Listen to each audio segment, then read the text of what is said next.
بخاری شریف میں قبیلہ غامدیہ کی اس عورت کا تذکرہ موجود ہے جو خود آئی تھی، کوئی گرفتار کر کے نہیں لایا تھا، از خود آئی۔ احساس پیدا ہو گیا نا گناہ کا۔ یہاں بہت ساری غلطیاں کر کے بھی لوگ جب اپنی بات کرتے ہیں تو کہتے ہیں کبھی یاد تو نہیں کسی کے ساتھ زیادتی کی ہو، یاد تو نہیں کبھی کسی کا، بھئی آپ نے اتنے بڑے ولی ہونے کا دعویٰ کر دیے۔ انسان تو انسان رہتا ہے۔ بڑے بڑے لوگ کہہ گئے کہ یا اللہ اگر انجانے میں بھی بھول گئے ہیں تو ہم سے درگزر فرما، لیکن جب ہم تیار ہی نہیں ماننے کو۔ حضرت انس بن مالک کہتے ہیں وہ خاتون آئی، کوئی پکڑ کے نہیں لایا، کسی 14 دنوں کے ریمانڈ پہ نہیں اسے منوایا گیا، اسے وہ خود بخود آئی، اور کریم محبوب علیہ السلام کے سامنے جب وہ کھڑی ہوئی تو اتنے درد سے میں نے کم لوگ روتے دیکھے ہیں جس درد سے وہ روئی۔ عرض کرنے لگی حضور میں غلطی کر بیٹھی، مجھ سے زنا ہو گیا، مجھے پاک کر گئے۔ تو محبوب کریم علیہ السلام نے فرمایا تو کیسے ثابت کرے گی تو نے گناہ کیے؟ یعنی مجرم کو ثابت کرنا پڑ رہا ہے کہ میں گناہ گار۔ یہ وہ کمال ہے کہ انسانوں کو احساس ہونے لگے کہ یہاں ہم غلط ہیں۔ جب اعتراف جرم ہوتا ہے، جب بیماری کی تشخیص ہوتی ہے تو پھر اس کا علاج بھی ہو جاتا ہے۔ حضرت انس بن مالک کہتے ہیں وہ عرض کرنے لگی حضور میرے پیٹ میں ناجائز بچہ ہے۔ حضور نے فرمایا جا جب بچہ پیدا ہو تو پھر آنا۔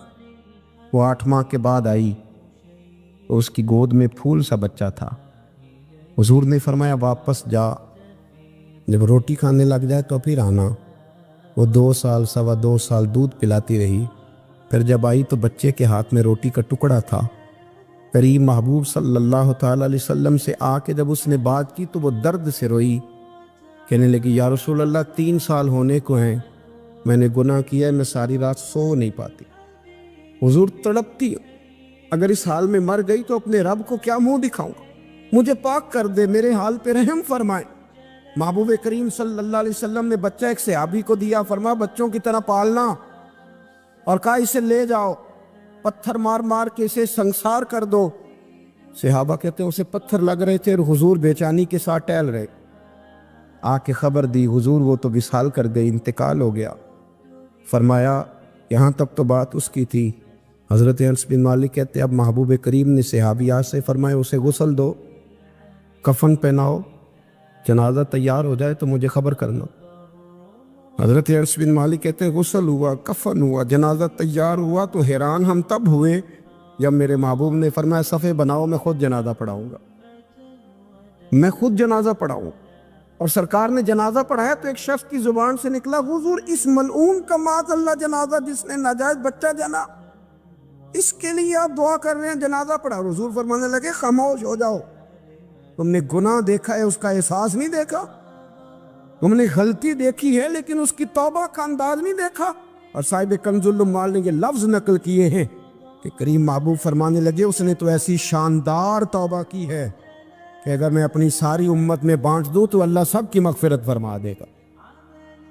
احساس جب پیدا ہو جاتا ہے نا اپنے دل کے اندر کہ یہاں میں غلط ہوں، ان العبد اذا اعترف ثم تاب تاب اللہ علیہ او کما قال نبی صلی اللہ علیہ وسلم، رواہ مشکات۔ حضور نے فرمایا جب کوئی بندہ کہتا ہے نا اللہ میں بھول گیا تھا، اور پھر وہ توبہ کرتا ہے تو رب اس کی توبہ کو فوراً ہی قبول فرما لیتا ہے۔ حضرت عبداللہ بن حذافہ جہاد کر رہے تھے، روم کے عیسائیوں نے گرفتار کر لیا، 1000 آدمی نے مل کے پکڑا، گرفتار نہیں ہوتے تھے صحابی، 1000 آدمی نے گھیرا ڈالا، گرفتار کر کے لے گئے۔ اور جب بادشاہ کے سامنے گئے تو وزیر کہنے لگا بادشاہ بندہ بڑے کام کا ہے، اگر ہمارے قابو آ گیا تو فائدہ دے گا، صحابی ہیں حضرت عبداللہ بن حذافہ، حضرت فاروق اعظم کا زمانہ ہے، اگر قابو آ گیا تو فائدہ دے گا۔ بادشاہ کہنے لگا کیوں، کیا خوبی ہے؟ کہنے لگے ہم 1000 آدمی تھے، یہ اکیلا قابو نہیں آ رہا، تو 1000 آدمی تھے، اگر ہماری فوج میں شامل ہو گیا تو بہت بڑا جرنیل ملے گا۔ بادشاہ کہنے لگا کوئی مسئلہ نہیں، 2-3 چیزیں ہوتی ہیں بندے کو خریدنے کے لیے، خرید لیتے۔ بادشاہ کہنے لگا عبداللہ جتنی دولت تجھے چاہیے میں تجھے دے دیتا ہوں، میرے لشکر میں آ جا، معاذ اللہ اسلام چھوڑ دے۔ حضرت عبداللہ بن حذافہ کیا فرماتے ہیں بڑا تو بیوقوف ہے، میں نے دولت کمانی ہوتی تو مدینے میں بیٹھ کے تجارت کرتا، میں دولت کمانے نہیں نکلا، میں تو رسول اللہ کی رضا کمانے کے لیے نکلا ہوا ہوں۔ دولت کمانی ہوتی تو کسی مارکیٹ میں ہوتا، میدان میں آنا تو شہادت ہے مطلوب مقصود مومن، نہ مال غنیمت نہ کشور کشائی. یہ دولت تو لونڈی ہے رسول اللہ کے دروازے کی، جو تو پیچھے پیچھے پھرتی ہے نبی پاک کے غلاموں. یہ کمانی ہوتی تو میں کسی مارکیٹ میں ہوتا، میدان میں تھوڑا ہوتا. عبداللہ بن حذافہ سے دوسری چال چلی. کہنے لگے میاں عہدہ جو تجھے چاہیے، میں بادشاہ ہوں، میرے نیچے جو عہدہ تو کہے گا وہ تجھے مل جائے گا. حضرت عبداللہ بن حذافہ کہنے لگے شاید تجھے پتہ نہیں میری تعریف کیا ہے، شاید تو جانتا نہیں میری تعریف کیا ہے. کہا صاحب کی کیا تعریف ہے؟ کہنے لگے میں رسول اللہ کا صحابی ہوں، اور کائنات میں سب سے بڑا عہدہ مصطفیٰ کے صحابی ہونے کا عہدہ ہے. صحابہ وہ صحابہ تھے جن کی ہر صبح عید ہوتی تھی، خدا کا قرب حاصل تھا، نبی کی دید ہوتی تھی. فرمایا میں نے حضور کے جلوے دیکھے ہوئے ہیں، مجھے عہدے کی ضرورت ہی نہیں، اور میں نے عہدہ لینا ہوتا تو میں سیاست کرتا، میں تو شہادت لینے نکلا ہوں میدان میں، عہدے کا میں نے کیا کرنا ہے. اب بادشاہ کہنے لگا اسے قتل کر دو. وزیر کہنے لگا نہیں، ایک بات اور ہے، مجھے ایک چال اور چلنے دو. کہا وہ کیا؟ کہنے لگے میری بیٹی بڑی خوبصورت ہے، مجھے موقع دو اپنی بیٹی کو سجا بنا کے. وہ جوان جس کی جوانی اتنی بڑی ہے کہ 1000 آدمی مقابلے میں کھڑا نہیں ہوتا، اس جوان کے کمرے میں رات کی تنہائی میں بنا سوار کے بی بی کو بھیجا. وہ بی بی کہتی ہے میں ساری رات بن سور کے اس صحابی کے کمرے میں بیٹھی رہی، لیکن یہ کیا شخص تھا، ساری رات ہی مصلے پہ بیٹھا رہا، ساری رات ہی. کچھ دیر تھک جاتا تو یہ کریم رسول پہ درود پڑھنا شروع کر دیتا. بی بی کہتی ہے سحری ہو گئی تو میں نے چھو کے دیکھا کہ انسان ہے کہ جن ہے، یہ بندہ ہے کہ فرشتہ ہے، چھو کے دیکھا. کہنے لگے پیچھے ہٹ جا. میں نے کہا میں نے تو سنا تھا تو 1000 کے مقابلے میں ہے، اور تو اتنا بے حصہ ہے کہ بنی سوری دلہن بیٹھی ہے، تو نے نظر نہیں کی. عبداللہ بن حذافہ، بی بی کہتی ہے نظر پھر نہیں اٹھائی، نظر پھر جھکی ہوئی ہے. کہنے لگے بی بی میں مجبور ہوں، اب میرے اوپر کوئی حسن نہیں چلتا، میں نے جلوائے بدوہا کا دیدار کیا ہوا ہے، اب میری نگاہوں میں جچتا نہیں کوئی، اس لیے کہ جیسے میرے سرکار ہے ایسا نہیں کوئی. کبھی بھی اب نہیں کسی کا میرے اوپر جادو چلتا. میں نے مصطفیٰ کو اور کہا ذرا پیچھے ہٹ کے بیٹھ، مجھے میرے رسول نے غیر محرم سے بچنے کا حکم دیا ہے، ذرا پیچھے ہٹ کے بیٹھ. سحری کا وقت تھا. تو بی بی کہتی ہے اس نوجوان کے جملے میرا سینہ چیر گئے، کلیجہ پھٹ گیا، چیخ نکلی، میں کفر کے عالم میں روئی. میں نے کہا مجھے بتا تو صحیح، آخر یہ جذبہ کہاں سے ملتا ہے، آخر یہ روشنی تو میں نے دیکھی نہیں، کہاں سے آتی ہے؟ ایک میرا باپ ہے جو بنا سور کے مجھے تیرے کمرے میں چھوڑ گیا، بتلا یہ کہاں سے کیف آتے ہیں؟ عبداللہ بن حذافہ کہنے لگے اگر کیب لینا ہے تو بھی میرے مصطفیٰ کا کلمہ پڑھ جا، آ جا دروازے رسول پہ جھک جا، مل جائے گا. سویرے دروازے پہ باپ آیا بیٹی سے رزلٹ لینے. دروازہ کھولا تو بیٹی نقاب پہنے باہر آئی. باپ کہنے لگا کیا بلا؟ کہنے لگی پیچھے ہٹا، تو غیر محرم ہے، کافر ہے، میں مسلمان ہوں. اس نے کہا کیا ہوا؟ کہنے لگی تیرے جیسے کو باپ کہوں، تیرے جیسے کو جو مجھے استعمال کر رہا تھا. میں تجھے باپ نہیں مانتی، میں اب رسول والی ہو گئی، میں حضرت فاطمہ کی کنیزہ ہو گئی، میں اب نبی کریم کی خادمہ ہوں، خبردار میرے قریب نہ آنا. یہ داؤ بھی ناکام ہوا. اب حضرت عبداللہ بن حذافہ کے سامنے موت کھڑی کی. ایک کڑا میں تیل گرم کیا، کہنے لگے تجھے اس میں جلایا جائے گا. حضرت عبداللہ بن حذافہ رضی اللہ تعالیٰ عنہ جب جلنے کے قریب ہوئے تو رونے لگے. روم کا بادشاہ کہنے لگا شاید ڈر گیا ہے. کہنے لگے اب سمجھ آئی ہے، اب تجھے پتہ چلا ہے، چلا جا. حضرت عبداللہ بن حذافہ کہنے لگے تو کافر ہے، تیری کافروں والی سوچ ہے، اس لیے نہیں رویا کہ موت سے ڈر گیا ہوں، میں تو اس لیے رویا ہوں کہ ایک جان ہے وہ نبی پاک پہ قربان ہو رہی ہے. کاش رب مجھے 1000 جان دیتا، میں ساری مصطفیٰ پہ قربان کر دیتا. ایک سنار نے گلی میں یتیم چھوٹے سے بچے کو گھومتے دیکھا تو سنار بے اولاد تھا، بچے کو اٹھا کے گھر لے آیا. 18 سال اس بچے کی پرورش کی، اس کو پالا پوسا، جوان کیا. سنار کے پاس وہ دکان پہ چلا جاتا، وہ کئی دفعہ دکان پہ رہتا، کئی دفعہ گھر میں رہتا. ایک دفعہ وہ دکان پہ تھا، بچہ گھر تھا، 18 سال کا جوان. اس کی بیوی اکیلی تھی. وہ جس نے ماں بن کے پالا تھا اس نے اسی پہ حملہ کر دیا، اس کا بازو بری نیت سے تھاما۔ بیوی چیخی، تھوڑی دیر گزری تو وہ نوجوان پیروں میں بیٹھ گیا، کہنے لگا اماں پتہ نہیں مجھے کیا ہوا۔ شام کو سنار آیا، بیوی چیخنے لگی، چلانے لگی، کہنے لگی آج عجیب بات ہوئی، جس کو میں نے جگر کا خون دے دے کے پالا اسی نے گندی نظر ڈالی۔ سنار میں بے حیرت ہے، بیوی کا خیال تھا کہ لات اٹھائے گا، ڈنڈا اٹھائے گا، نوجوان کو مارے گا، لیکن وہ رونے لگ گیا۔ اس نے کہا آج اس نے میرا بازو تھاما ہے، جانے کیا کیا ہے۔ پریشان ہونے لگ گیا، سجدے میں گر گیا، کہا تو بتاتا کیوں نہیں؟ تو وہ سنار کہنے لگا اس کی غلطی نہیں، 18 سال کے بعد آج مجھ پر بھی شیطان سوار ہوا تھا۔ ایک عورت آئی تھی، وہ اپنے بازوؤں میں چوڑیاں پہننا چاہتی تھی تو میں نے بھی گندی نظر سے ہاتھ ڈالا تھا، رب کریم نے مجھے فوراً اس کی سزا دی۔ جن کے گھروں میں بیٹیاں ہوتی ہیں ان کی نظریں گندی نہیں ہوتی، جو بیٹیوں کے باپ ہوتے ہیں، جو بہنوں کے بھائی ہوتے ہیں، ان کی نظریں گندی۔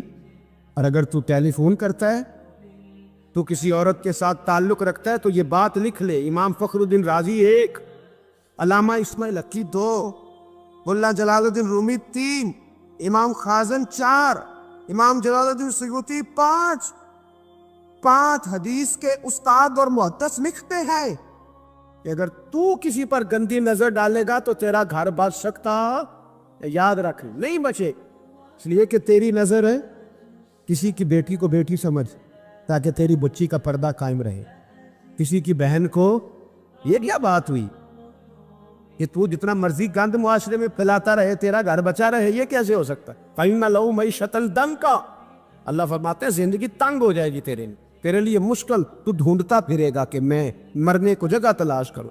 سچی توبہ کرے، کھری توبہ۔ یہ گناہ انسان کو مجبور کر دیتے۔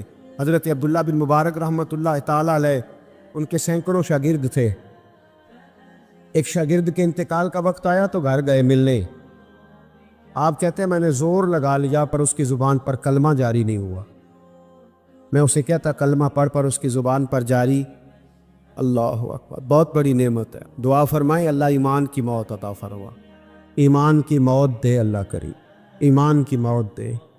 ایسے بھی لوگ دیکھیں ہیں، مسجد نبوی ہے، رسول اللہ کا شہر ہے، سر سجدے میں ہے، روح پرواز کر گئی، روح پرواز، کتنا نصیبوں والا ہے، کتنا نصیبوں والا ہے کہ مسجد نبوی میں سر سجدے میں رکھا ہے، اور اللہ تبارک و تعالیٰ نے محبوب کے قدموں میں موت عطا فرمائی۔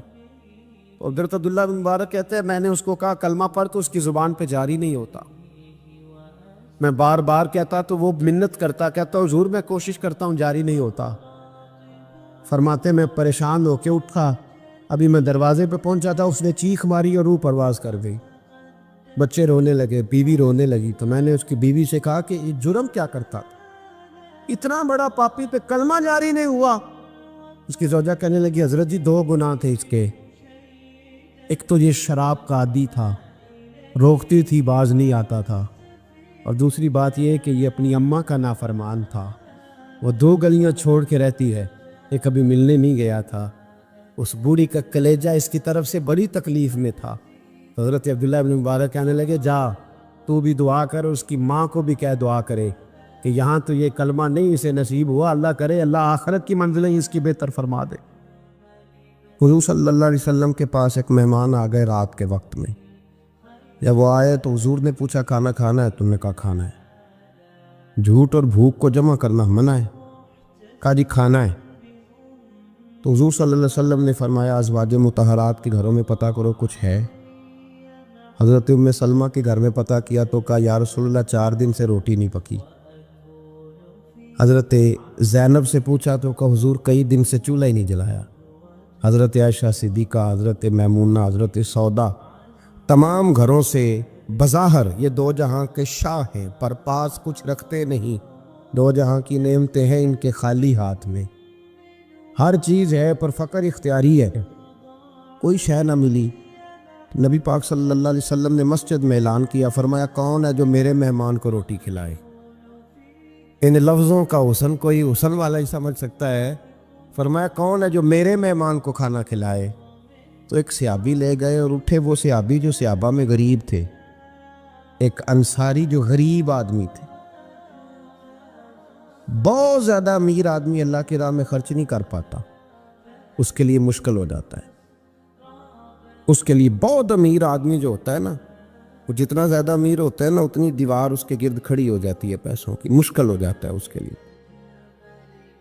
غریب آدمی کھڑے ہوئے، اگرچہ میرے محبوب کے غلاموں میں جو بڑے امیر تھے وہ بھی خرچ کرنے میں بڑے آگے تھے، حضرت عثمان غنی رضی اللہ تعالیٰ عنہ، حضرت عبد الرحمن ابن عوف، حضرت ابو بکر صدیق رضی اللہ۔ لیکن یہ غریب آدمی کا حضور میں لے جاؤں گا، میں لے کے جاؤں، اور یہ بخاری مسلم ہے۔ حضور نے فرمایا لے جاؤ، وہ اب صحابی گھر لے گئے اور بیوی سے مشورہ کیا، بات پہ غور کرنا، ہر چیز کی بھوک دیکھی جا سکتی ہے، بچوں کی نہیں دیکھی جا سکتی۔ وہ انصاری حضور کے مہمان کو گھر لے گئے، جا کے بیوی سے مشورہ کیا، کہا بھلی مانس گھر میں کچھ ہے؟ تو اس نے کہا تھوڑا سا بچوں کے لیے کھانا رکھا ہے، بچوں کے لیے۔ بچے تو بزدل کر دیتے ہیں، بچے تو آدمی کو بزدل کر دیتے ہیں، بچے تو مار دیتے ہیں، کلیجہ پھٹ جاتا ہے بچہ بھوکا ہو تو، نیند نہیں آتی۔ اب صحابی اپنی بیوی سے کیا کہتے ہیں؟ کہتے ہیں بچوں کو بہلا کے سلا دے، اور رسول اللہ کے لیے نہیں، رسول اللہ کے مہمان کے لیے، بھائی نبی پاک کے لیے نہیں، حضور کے تجھ سے در در سے سگ اور سگ سے ہے مجھ کو نسبت، میری گردن میں بھی ہے دور کا پٹکا تیرا، تجھ سے در در سے سگ سگ سے ہے مجھ کو نسبت۔ لمبی بات ہے کہ بچوں کو سلا دو۔ بی بی نے بچوں کو سلا دیا تو میاں بیوی کا مشورہ ہوا کہ مہمان کے ساتھ بیٹھ کے روٹی کھانا بھی سنت ہے۔ تو اب مہمان کے ساتھ بیٹھ کے کھانا بھی ہے تو کھانا ہے ایک دو آدمی کا۔ اب خاوند اپنی بیوی کو تیار کرتا ہے کہ میں بھی کھانے پہ بیٹھ جاؤں گا، تو بھی بیٹھ جانا، اور جب مہمان کھانے میں ہاتھ ڈال لے تو اٹھنا، کہنا او ہو دیا تو صحیح کیا ہی نہیں، ابھی بجھ جائے گا، اور جا کے دیا بجھا دینا۔ ہم ہاتھ ہلاتے رہیں گے، مہمان روٹی کھاتا رہے گا۔ اور یار اس درد کو، اس کیف کو سمجھو، گھر میں بچے بھی بھوکے، بچوں کی ماں بھی بھوکی، بچوں کا باپ بھی بھوکا، دسترخوان پہ روٹی لگ گئی، روٹیاں چون ڈالیں، بی بی اٹھی کہنے لگی او ہو چراغ تو صحیح کیا ہی نہیں، یہ تو بجھ جائے گا۔ حوصلے مند بی بی جس نے بچے بھوکے سلا دیے، تو بھوکے سوئے ہوئے بچوں کی بھوکی اماں اٹھی اور اپنے خاوند کی تابع داری میں اٹھی، میں گڈی تے ہاتھ ڈور سجن دے، وہ جنج رکھے اونج رہنا ہے، اٹھی اور اس نے نہ دیا ٹھیک کرنے کے بہانے بجھا دیا۔ مہمان روٹی کھاتا رہا اور رسول اللہ کے نوکر قربانی دیتے رہے، وہ روٹی کھا کے سیر ہو کے بستر بچھایا تو سو گیا۔ یہ میاں بیوی ساری رات بچوں کی طرف دیکھتے رہے اور غور کرتے رہے اور راضی رہے کہ ہم نے حضور کا فریضہ نبھایا ہے۔ قربان جاؤں محبوب پہ، بے خبر ہو جو غلاموں سے، وہ آقا کیا ہے۔ وہ صحابہ وہ اگر قربانیاں دیتے تھے تو جو اعزاز ملتا تھا وہ بھی بڑا شان والا ہے۔ صحابی کہتے ہیں میں فجر کی نماز پڑھنے مسجد آیا، پہلا قدم رکھا تو میرے کریم بولے، حضور نے فرمایا رات جو تو نے اور تیری بیوی نے عمل کیا ہے خدا کو بھی بڑا پسند آیا ہے، محمد مصطفیٰ کو بھی بڑا پسند ہے۔ اور پھر ایک لفظ اور ہے حدیث میں، ایک روایت میں کچھ جملے اور بھی ہیں۔ حضور نے فرمایا جب تو اور تیری بیوی رات مہمان کے ساتھ احسار کر رہے تھے نا، تو عرش کا مالک تمہیں مسکرا کے دیکھ رہا تھا، رب تمہیں دیکھ کے مسکرا رہا تھا، رب تمہیں دیکھ کے مسکرا، تربامنی پہ شیخ ہماری نہ جائیے، ہم دامن نچوڑ دیں تو فرشتے وضو کریں۔ اور میں وہ مسکرا رہا تھا کہ میرے بندے میرے رسول کی رضا کے لیے کیا کر رہے ہیں۔ اور صاحب دیکھو، نبی پاک کے لیے نہیں، خاندان کے لیے نہیں، خاندان نبوت کے لیے نہیں، حضور کے نہ سمجھے یار، اس پہلو کو سمجھے۔ نبی پاک کے بریلی کے امام بول پڑے، فرمانے لگے تجھ سے در سے سگ سے ہے مجھ کو نسبت، تجھ سے در سے سگ کتے کو کہتے ہیں فارسی میں۔ فرماتے ہیں محبوب تیرا دروازہ اور دروازے پہ کتا، اور کتے کے پاس میں بیٹھا ہوں، چلو کتے کے پاس تو بیٹھا ہوں نا، میری گردن میں بھی کوئی تو پٹکا آیا ہی ہے نا، تجھ سے در سے سگ اور سگ سے ہے مجھ کو نسبت، چلو میری گردن میں بھی ہے دور کا پٹکا تیرا۔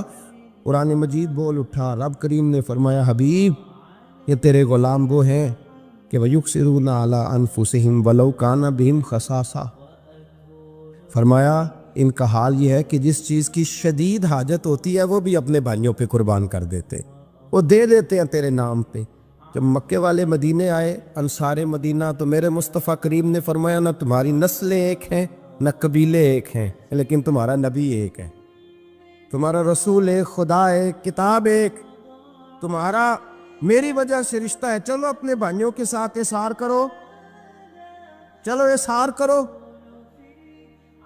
اگر کسی کے 2 مکان تھے تو اس نے ایک اس کو دے دیا جو مکے سے آیا تھا، 2 باغ تھے تو ایک دے دیا، کسی کے پاس ایک تھا تو آدھا بانٹ کے دے دیا، ہر چیز تقسیم کر دی۔ حالات بدل جاتے ہیں، حالات بدل جاتے ہیں۔ تلک الایام نداولها بین الناس، اللہ لوگوں کے درمیان دن بدل دیتا ہے، حالات بدل گئے، بڑا مال غنیمت آیا، بنو نذیر کا علاقہ فتح ہوا تو میرے رسول پاک صلی اللہ تعالیٰ علیہ وسلم نے انصار مدینہ کو اکٹھا کیا، فرمایا بھئی مال اب بڑا آ گیا ہے۔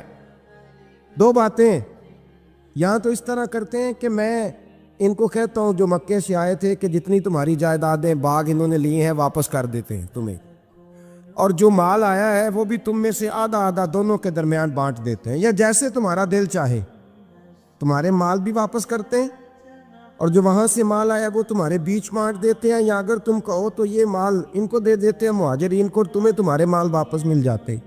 حضور نے پوچھا انصار مدینہ سے، حضرت سعد بن معاذ، سعد بن عبادہ تڑپ کے کھڑے ہوئے، عرض کی محبوبہ میں تو ابو بکر کو جانتا ہی نہیں تھا، حضور مجھے کیا پتا عمر کون ہے، میں کیا جانوں عثمان غنی مولا علی کی عظمتوں کو، محبوبہ میں نے تو تجھے ان کی طرف مسکرا کے دیکھتے ہوئے دیکھا ہے، تیرا جلوہ دیکھا ہے، تجھ سے در در سے ساگ ساگ سے ہے مجھ کو نسبت، یا رسول اللہ صلی اللہ علیہ وسلم ہم سے مشورہ نہ کریں، آپ اس طرح کریں جو جائیدادیں ہم نے انہیں دی ہیں وہ بھی ان کے پاس رہنے دیں، اور جو مال آیا ہے وہ بھی ان میں تقسیم کر دیں، اس لیے کہ ہمیں تو بس اتنا پتہ ہے کہ یہ آپ کے غلام ہیں، آپ کے نوکر ہیں، ہمیں اس سے زیادہ کسی چیز کے کوئی غرض ہے، بس آپ کے غلام ہیں، بات ختم ہو گئی۔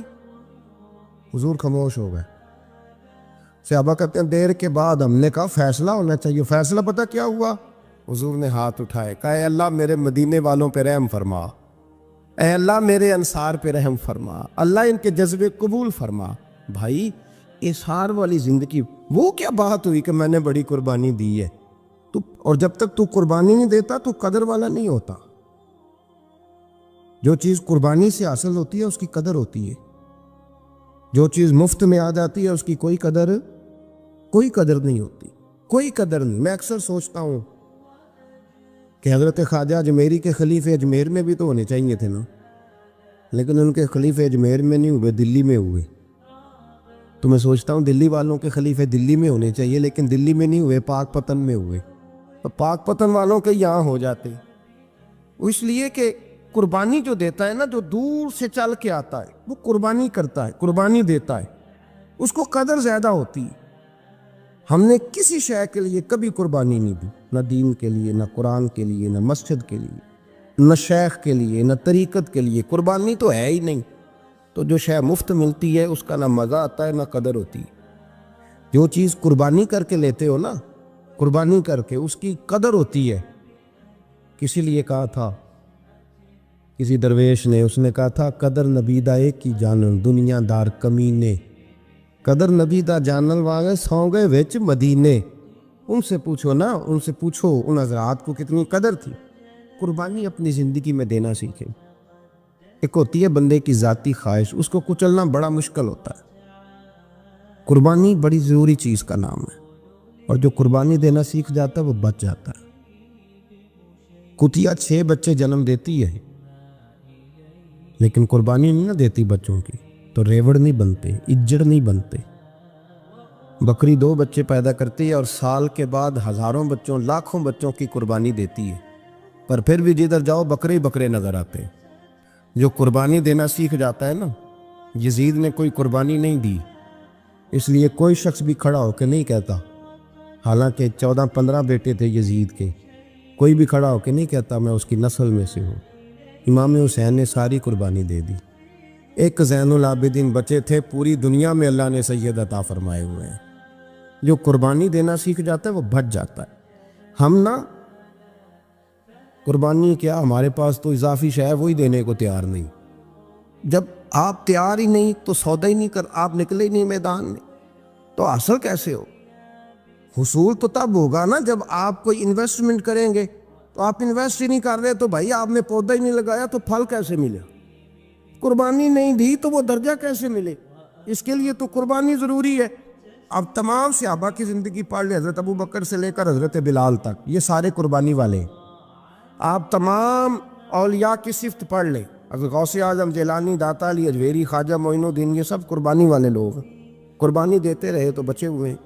ان کے جو ساتھ تھے وہ بھی قربانیوں والے تھے. قربانی حصہ ہے طریقت کا، قربانی ضروری ہے. اور ہمارے صوفیاء تو کہتے ہیں جس شخص نے تصوف میں آ کے قربانی نہیں دی. بزرگوں کے پاس ایک شخص آیا، غالباً خواجہ نظام الدین محبوب الہی کی بات ہے، میرے ذہن میں نام پورا نہیں سما رہا. تو ایک مرید نے آ کے کہا حضور زکوٰۃ کتنی دینی ہے؟ فرمایا 2.5%. تھوڑی دیر کے بعد حضرت نصیر الدین چراغ دہلوی آ گئے، کہا حضور اللہ کے راستے میں کتنے دینے ہیں؟ فرمایا 50%. ایک ساتھی قریب بیٹھا تھا، اس نے کہا پہلے کے لیے 2.5% کا فتویٰ تھا، اس کو کہہ دیا آدھے دے دے. چند منٹ گزرے تو حضرت امیر خسرو بھی آ گئے. کہا حضور زکوٰۃ کتنی دینی ہے؟ فرمایا جو ہے سارا ہی لے آ، تیری 100% ہے. تو وہ ساتھی جو قریب بیٹھے تھے اس نے کہا بابا فتوے علیحدہ علیحدہ ہیں. فرمایا فتویٰ ایک ہی ہے، بندے علیحدہ علیحدہ ہیں.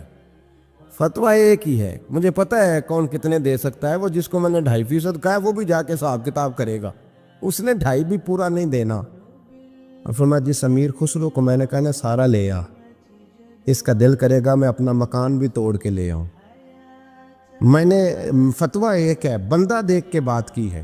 بھائی قربانی نہیں ہے، اظہار ہی نہیں ہے، جذبہ ہی نہیں ہے، ہمارا مزاج ہی نہیں ہے. لیکن نا یہ اب ایک تو شریعت کی قربانی ہے نا یہ، تو اس پہ بھی لوگ بڑا سوچیں گے، اس پہ بھی لوگ بڑا سوچیں گے. فتوے پوچھتے پھریں گے کہ جی میرے اوپر تو ابھی میں نے تو 15,500 قرضہ دینا، دوں کہ نہ دوں، کون سی دوں؟ فتوے پوچھیں گے. دینے کی دفعہ فتوے پوچھیں گے اور لینے کی دفعہ چھٹی، جو آتا ہے آنے دو. کبھی لینے کی دفعہ بھی فتویٰ پوچھنا صاحب کہ یہ مجھے اتنا مال آ رہا لے لوں کہ نہ لوں. وہ لے لیا، قابو کر لیا. جب دینے کی باری آئی تو فتویٰ احصار کرے. اور احصار صفت ہے مسلمان کی، یہ احصار کرنے لگتا ہے تو بچنے لگ جاتا ہے، اس کا فائدہ ہونے لگ جاتا ہے. قربانی دینے لگ جاتا ہے تو بچ جاتا ہے. کسی نے کہا تھا سن اے مسلمان، یہ نقطہ فیض قرآنی میں ہے، عظمت و اسلام اور مسلم صرف قربانی میں ہے. اگر تو جینا چاہتا ہے تو قربان ہو. حضرت سیدنا ابو بکر صدیق فرماتے ہیں میں حضور کے سامنے بیٹھا، ایک شخص آیا، اس نے آ کر کے کہا یا رسول اللہ صلی اللہ تعالی علیہ وآلہ وسلم، یہ میرے ہاتھ کے اندر خنجر ہے، میں قتل کر کے آیا ہوں. قاتل کھڑا ہوا. ایک طرف قرآن مجید کا حکم ہے کہ جس نے ایک آدمی کو قتل کیا پوری انسانیت کو قتل کیا. حضور یہ خنجر ہے، قتل کر کے آیا ہوں. میرے مصطفیٰ نے فرمایا کس کو قتل کیا؟ عرض کی حضور سگی بہن کو مارا ہے. سگی بہن تھی، میں نے قتل کر دی. میرے نبی پاک صلی اللہ علیہ وسلم نے فرمایا کیوں مارا؟ پیار نہیں تھا؟ کہا محبوبہ بہن سے کس کو پیار نہیں ہوتا، بڑا پیار تھا، پر مارا کیوں؟ تو صحابی رونے لگے، کہنے لگے محبوبہ میں بڑا پیار کرتا تھا، پر وہ کافرہ تھی، مشرکہ تھی، بڑا پیار کرتا تھا. جب بھی اس کے پاس جاتا وہ آپ کے بارے میں بات چھیڑ دیتی. میں اس کو کہتا سارا کچھ کر لے، میرے نبی کے بارے میں بات نہ کر دو. میں ہر شے سہ لیتا، پر مصطفیٰ کریم کی ذات کے بارے میں کوئی بات برداشت کرنے کی طاقت نہیں رکھتا. یہ والا جملہ نہ کہنا. میں اس کو روکتا، منع کرتا، وہ باز نہ آتی. کہتے ہیں آج اس نے اتنی سخت بات کی کہ میں اس کا گلا کاٹ آیا ہوں، قتل کر دیا ہے. حضور میرے لیے حکم کیا ہے؟ تو نبی پاک نے فرمایا جا، تیرے اوپر کوئی سزا نہیں، تو نے جو کیا ہے اچھا ہی کیا ہے، نہیں اچھا کر ڈالا ہے جو تو نے کیا ہے. ایک صحابی نابینا تھے، آنکھوں سے نظر نہیں آتا تھا، رشتہ کوئی نہیں دیتا تھا، معذور آدمی تھے. نکاح ہوا، شادی ہوئی، 2 بیٹے دیے اللہ، گھر بس گیا. بیوی کپڑے دھو کے دیتی، خدمت کرتی، روٹی پکا کے دیتی، بچے بڑے حسین تھے. اور وہ صحابی خود فرماتے ہیں، نابینا صحابی کہتے ہیں موتیوں کی طرح کے میرے بچے، جو بھی آتا آ کے کہتا تیرے موتیوں کی طرح کے لال ہیں. لیکن آپ فرماتے ہیں ایک صبح اعلان ہو گیا، مدینے میں شور ہو گیا کہ اس نابینا صحابی کی بیوی قتل ہو گئی، کسی نے خنجر کے دبایا، مر گئی ہے. کہتے ہیں اس کے لواحقین اکٹھے ہوئے، در رسالت امام پہ آئے، آگے کہنے لگے حضور ہمارا قاتل ڈھونڈ کے دیں، ہماری بیٹی کو کس نے مارا؟ میرے رسول پاک نے مجمع پہ نظر ڈالی، فرمایا بھائی مجھے کہنے کی ضرورت نہ پڑے، اگر قاتل موجود ہے تو خود اٹھ جائے۔ خود اٹھے۔ وہ نبینا صحابی بیچ میں سے اٹھ کے کھڑے ہو گئے، کہنے لگے سونیا قاتل کوئی باہر نہیں، میں خود قاتل ہوں، میں نے مارا ہے، میں قاتل ہوں، میں نے مارا ہے۔ مصطفیٰ کریم سید عالم صلی اللہ علیہ وسلم نے فرمایا تجھے تو اس کی بڑی ضرورت تھی، بڑی حاجت تھی، تیری بیوی تھی، تیرا گھر سنبھالتی تھی، تیرے بچے تھے۔ صحابی عرض کرنے لگے حضور سارا کچھ ٹھیک تھا پر وہ آپ کی بے ادب تھی حضور، اس کے آنے سے میرا گھر بس گیا، روٹی پکنے لگی، کپڑے ملنے لگے، اولاد ہونے لگی، میں دنیا پہ آ گیا، لیکن محبوبہ میں نے وہ سکھ کیا کرنے ہیں جو تیری بے ادبی پر تعمیر کیے جائیں۔ یا رسول اللہ مجھے کیا حاجت اس چیز کی، اس میں آپ کا پیار ہی نہ ہو، یا رسول اللہ آپ کی محبت ہی نہ، حضور میں نے قتل کر ڈالا ہے، مجھے بیوی نہیں چاہیے، مجھے وہ والی چاہیے جس کی زبان پر رسول اللہ کے نام کے ترانے ہو، جو حضور کی محفل کرنے والی ہو، نعت پڑھنے والی ہو، جو نبی پاک علیہ السلام کی ازواج کا، اولاد کا، بیٹیوں کا ذکر کرنے والی۔ مجھے وہ بیوی نہیں چاہیے جو بیوی بے ادبی کرے۔ میرے نبی پاک صلی اللہ علیہ وسلم نے محلے داروں سے پوچھا، فرمایا بات اس کی ٹھیک ہے؟ کہا حضور واقعی بے ادب تھی۔ نبی پاک نے فرمایا اٹھو پھر چلے جاؤ، اس نے انسان نہیں مارا، اس نے گستاخ رسول کو مارا ہے، اس نے ایک گستاخ رسول کو مارا ہے۔ بھائی یاد رکھے نبی پاک کا پیار ایمان کا حصہ ہے، اس میں کوئی کمپرومائز نہیں۔ حضرت ابو عبادہ بن جراح نے میدان کے اندر اپنے باپ کو قتل کیا، باپ کو مارا۔ حضور سید عالم صلی اللہ علیہ وسلم نے کہا ابو عبادہ تو نے باپ ہی مار دیا ہے؟ کہا حضور باپ نہیں چاہیے، رسول اللہ کا وفادار چاہیے، حضور وفادار چاہیے۔ نبی پاک صلی اللہ تعالی علیہ وآلہ وسلم کی محبت اصل دین ہے، اصل دین۔ صحابہ کرام نے ہر چیز سے بڑھ کر رسول پاک سے پیار کیا، ہر چیز سے بڑھ کر، بھلا دی دنیا ساری انہوں نے، لیکن رسول پاک سید عالم صلی اللہ علیہ وسلم کا پیار انہوں نے اپنے دل سے نہیں بلایا۔ اپنی اولادیں لا کے حضور کی خدمت میں پیش کر دی، اپنے بچے لا کر پیش کر۔ حضرت عائشہ صدیقہ رضی اللہ تعالیٰ عنہ فرماتی ہیں ساری زندگی ابو بکر صدیق نے ڈانٹا نہیں، میرا باپ رفیق تھا، شفیق تھا، مہربان تھے، کوئی کبھی انہوں نے سخت گھورا بھی نہیں ہماری طرف۔ لیکن کہتی ہے ایک دن میں حضور کے ساتھ گفتگو کر رہی تھی، بچی تھی، میری آواز ذرا بلند ہوئی تو کہتے ہیں جناب ابو بکر صدیق رضی اللہ تعالیٰ عنہ باہر سے دوڑے آئے، اندر آئے، حضرت ابو بکر نے تھپڑ اٹھایا، میرے منہ پہ مارنے لگے، حضور آگے بڑھے، بچایا۔ میں نے کہا ابا جی آپ نے تو گھورا بھی کبھی نہیں، یہ کیا ہوا؟ حضرت جناب عائشہ صدیقہ کہتے ہیں ابو بکر صدیق رو پڑے، کہنے لگے عائشہ میرے اوپر سے پہاڑ بھی گزر جائیں تو مجھے تکلیف نہیں ہوتی، اور میرے مصطفیٰ کے سامنے کوئی اونچا بولے بھی تو میرا دل ٹوٹ جاتا ہے۔ خبردار، حضور سید عالم، حضرت عمر کا زمانہ تھا، کچھ لوگ آئے کہیں اور کے رہنے والے، مسجد نبی میں اونچی آواز میں بولنے لگے، اونچی آواز میں باتیں کرنے لگے۔ حضرت عمر نے بلایا، فرمایا ادھر آؤ، کون ہو، کہاں سے آئے ہو؟ کہنے لگے کوئی شام کا ہے، کوئی کسی ملک کا ہے۔ آپ فرمانے لگے تمہیں پتہ نہیں یہ روضہ رسول ہے؟ تمہیں پتہ نہیں یہ حضور کی مسجد ہے؟ لا ترفعوا اصواتکم فوق صوت النبی، تمہیں خبر نہیں تم کہاں آئے ہو؟ فرمایا اگر تم مدینے کے رہنے والے ہوتے میں تمہیں دروں سے مارتا، تمہیں سزا دیتا۔ تمہیں ادب رسول کا نہیں پتا، تمہیں رسول اللہ صلی اللہ علیہ وسلم کے طریقے کا نہیں پتا۔ نبی پاک صلی اللہ علیہ وسلم کے وجود سے خون نکلا، حضور نے حضرت عبداللہ بن زبیر سے کہا ٹھکانے لگا دو، جاؤ ٹھکانے لگا دو، ایسی جگہ لگاؤ جہاں کسی کی نظر نہ پڑے، خون بہتا ہوا خون حرام ہے، قرآن پاک نے بیان کیا ہے، کہا ٹھکانے لگا دو۔ حضرت عبداللہ بن زبیر باہر نکلے اور حضور کا جو خون تھا وہ پی گئے۔ حضور نے کہا تھا پی لینا، کیا کہا تھا؟ ٹھکانے لگا دو، پی گئے۔ واپس آئے تو مصطفیٰ نے فرمایا کہاں ٹھکانے لگایا؟ کہا یا رسول اللہ ایسی جگہ جہاں کسی کی نظر نہیں پڑے گی، ایسی جگہ جہاں کسی کی نظر نہیں پڑے گی۔ حضور نے فرمایا پی گئے ہو؟ کہا حضور پی گیا ہوں۔ فرمایا جاؤ، نبی کا وعدہ ہے تمہارے وجود کو جہنم کی آگ چھوئے گی بھی نہیں۔ ہم وہ والا پیار کرتے ہیں جو حضور نے کہا ہے۔ حضرت ام احمد نبی پاک کی دائی تھی، حضور کی رضائی والدہ تھی، سرکار کی طبیعت مبارک علیل ہوئی تو حضور نے نا، ویسے نبی پاک جب پخانہ کرتے تھے نا تو حضرت عائشہ صدیقہ فرماتی ہیں حضور کے پخانے سے کستوری سے بھی زیادہ خوشبو آیا کرتی۔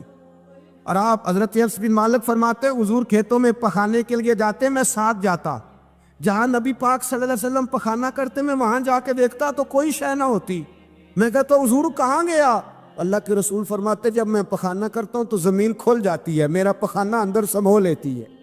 حضور کے پخانے اور پیشاب سے کستوری کی خوشبو آتی تھی، کستوری کی خوشبو آتی تھی۔ حضرت ام ایمن رضی اللہ تعالی عنہ کہتی ہیں حضور نے پیشاب کیا، طبیعت مبارک قلیل تھی تو لکڑی کے ایک برتن میں حضور نے پیشاب کیا اور کہا اماں جی اس کو باہر رکھا ہے، کہیں باہر ٹھکانے لگائیں۔ حضرت ام ایمن کہتی ہے میں نے اسے ہاتھ لگایا تو میرے وجود سے بھی خوشبو آنے لگی، میرا جسم مہکنے لگا۔ حضرت ام ایمن کہتی ہے میں باہر جا کے نکال کے دکھاؤ کسی حدیث سے کہ رسول پاک نے فرمایا ہو میرا پخانہ پی جانا۔ حضرت ام ایمن باہر گئیں، نبی پاک کا پیشاب مبارک پی گئیں، واپس آئیں تو حضور نے فرمایا اماں کہاں رکھا ہے؟ کہنے لگی محبوبہ وہاں رکھا ہے، کسی کی نظر نہیں پڑے گی۔ حضور نے فرمایا پی گئی ہو؟ کہا حضور پی گئی ہوں۔ فرمایا جاؤ میرا وعدہ ہے قیامت تک تمہیں پیٹ کی بیماری کوئی نہیں لگے گی، جب تک زندہ رہو گی پیٹ کی بیماری۔ حضور نے کہا تھا کہ پی جاؤ نا۔ بھائی یاد رکھے رسول اللہ صلی اللہ علیہ وسلم کے صحابہ جو حضور کی تعظیم کرتے ہیں تو اس کا حکم نہیں دیا نبی پاک، لیکن وہ جانتے جب تعظیم کی باری آئے تو جو بھی کام تعظیم کا ہوگا، جو کام بھی عزت کا ہوگا وہ عزت دی جائے گی۔ ایک صحابی حضور علیہ السلام کی گھوڑے کو کجاوا بالا کرتے تھے، کاٹھی ڈالتے تھے۔ حضور نے کہیں نہیں کہا کہ وضو کر کے ڈالنا، غسل کر کے ڈالنا، کہیں نہیں کہا۔ رسول پاک صلی اللہ علیہ وسلم رات کو کہہ دیتے کہ صبح جانا ہے تو گھوڑا تیار کر دینا، اونٹ تیار کر دینا۔ ایک دن اللہ کے محبوب سویرے اٹھے، گھوڑا تیار تھا، حضور بیٹھے تشریف لے گئے۔ جب تشریف لے گئے نبی پاک صلی اللہ علیہ وسلم تو حضور واپس آئے تو بلایا، ان سے صحابی کا نام تھا حضرت اسلہ بن شریک، ان کو بلا کے حضور نے فرمایا یار آج کجاوا تو نے نہیں باندھا۔ وہ رونے لگے، کہنے لگے محبوبہ اس کا مطلب ہے میرا باندھنا آپ کو پسند آتا ہے، اس کا مطلب ہے میری خدمت قبول ہے۔ فرمایا تو نے نہیں باندھا؟ یا رسول اللہ نہیں۔ فرمایا کیوں نہیں باندھا؟ کیا جواب ہے، کیا حسن ہے۔ کہنے لگے یا رسول اللہ میں صبح اٹھا تو میرے اوپر غسل فرض تھا، اگر میں بغیر غسل کے ہاتھ لگاتا حضور کو نہیں نبی پاک کے گھوڑے کے کجاوے کو، کہا حضور گھوڑے کے کجاوے کو بغیر غسل کے ہاتھ لگاتا تو بے ادبی تھی، اور اگر غسل کرتا تو حکم ماننے میں دیر ہوتی تھی، یہ بھی بے ادبی تھی، لہذا کسی اور کی ڈیوٹی لگائی۔ صحابہ نے حضور کی وہ تعظیم کی جس کا حضور نے حکم نہیں دیا تھا نبی پاک نے کہ یہ والی تعظیم کرو۔ ایک دن حضرت عمر فاروق جناب ابو بکر صدیق سے ملنے آئے، کہنے لگے ابو بکر ایک کام سے آیا ہوں۔ کہا عمر کہو۔ امیر المومنین کے پاس آئے جناب عمر، ایک کام سے آیا ہوں۔ کہیے۔ کہنے لگے ایک شے کی ضرورت ہے، مانگوں گا تو آپ دے دیں گے؟ جناب عمر فاروق رضی اللہ تعالیٰ عنہ کہنے لگے میرے بس میں ہوئی تو ضرور دے دوں گا، تو میرا بھائی ہے بات تو کر۔ تو حضرت عمر نے پتا کیا مانگا؟ کہنے لگے ابو بکر وہ جو غار ثور میں تم 3 دن حضور کے ساتھ رہے ہو نا، میں 3 راتیں نہیں مانگتا، ان میں سے مجھے 1 رات دے دو۔ اور کیا لفظ ہیں، کیا حسن ہے۔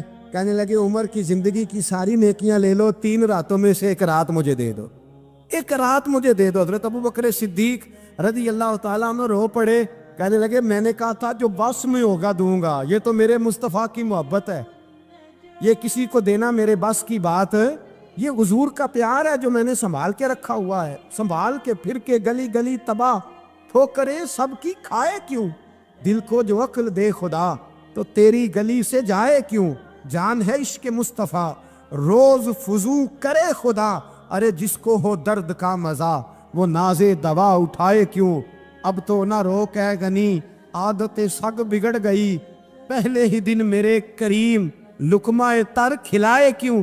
حضرت بلال کہتے ہیں میں اذان پڑھ رہا تھا، ابو بکر سن رہے تھے، انہوں نے چوم کے آنکھوں سے لگایا، بعد میں کہ ملا علی قاری نے لکھا ہے، بعد میں کسی صحابی نے کہا محبوبہ ابو بکر نے انگوٹھے چوم کے آنکھوں سے لگائے ہیں، اور انہوں نے چوم کے کہا کرلا تو نہیں بھی کہا یا رسول اللہ حضور آپ میری آنکھوں کی ٹھنڈک ہیں۔